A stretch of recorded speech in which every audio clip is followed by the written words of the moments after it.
ایک خوبصورت گاؤں میں ایک بولنے والی بکری اور ایک چالاک مرغی رہتی تھی۔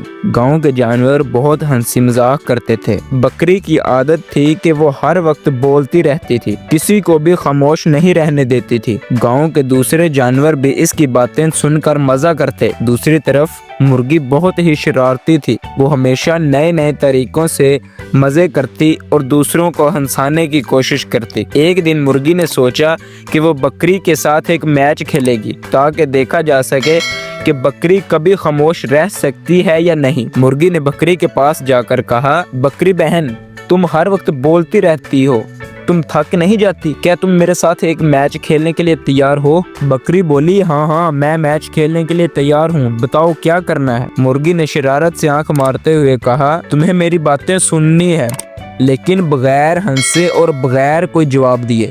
اگر تم بولی یا ہنس دی تو تم میچ ہار جاؤ گی۔ یہ بات سن کر بکری نے فوراً حامی بھر لی۔ گاؤں کے دوسرے جانور بھی جمع ہو گئے کہ دیکھیں کیا بکری واقعی خاموش رہ پائے گی۔ مرغی نے میچ شروع کرتے ہی عجیب و غریب باتیں کرنا شروع کر دیں۔ کبھی وہ اپنی آواز کو عجیب انداز میں بدلتی، کبھی وہ شکلیں بدلتی اور کبھی مختلف طریقوں سے ہنسنے کی کوشش کرتی۔ گاؤں والے بھی خوشی خوشی یہ سب دیکھ رہے تھے۔ بکری کی حالت خراب ہو رہی تھی، وہ مشکل سے اپنی ہنسی روک رہی تھی، لیکن مرغی نے اپنے میچ کو مزید مشکل بنانے کے لیے طرح طرح کی شرارتیں کرنا شروع کر دی۔ وہ کبھی اپنی چونچ عجیب انداز میں ہلاتی، کبھی آوازیں نکالتی اور کبھی اپنے پروں کو ایسے پھڑپڑاتی جیسے کوئی ناچ رہا ہو۔ گاؤں کے دوسرے جانور ہنسی سے لوٹ پوٹ ہو رہے تھے، لیکن بکری اپنی پوری کوشش کر رہی تھی کہ نہ ہنسے اور نہ ہی کچھ بولے۔ مرغی بولی، بکری بہن، کیا تمہیں پتہ ہے کہ کل میں نے کیا کیا؟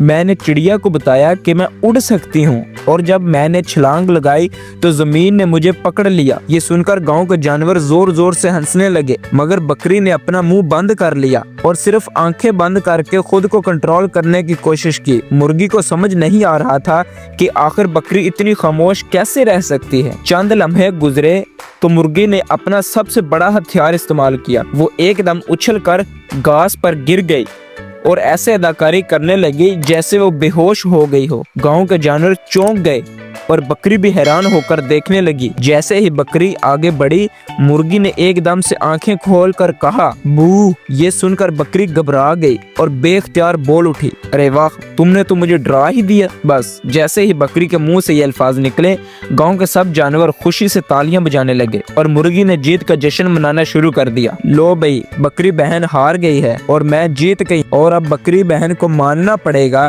کہ وہ زیادہ دیر خاموش نہیں رہ سکتی۔ بکری پہلے تو تھوڑی شرمندہ ہوئی، لیکن پھر خود ہی زور سے ہنسنے لگی۔ سچ کہوں تو یہ چیلنج میرے لیے بہت مشکل تھا، لیکن مجھے بہت مزہ آیا، بکری نے جواب دیا۔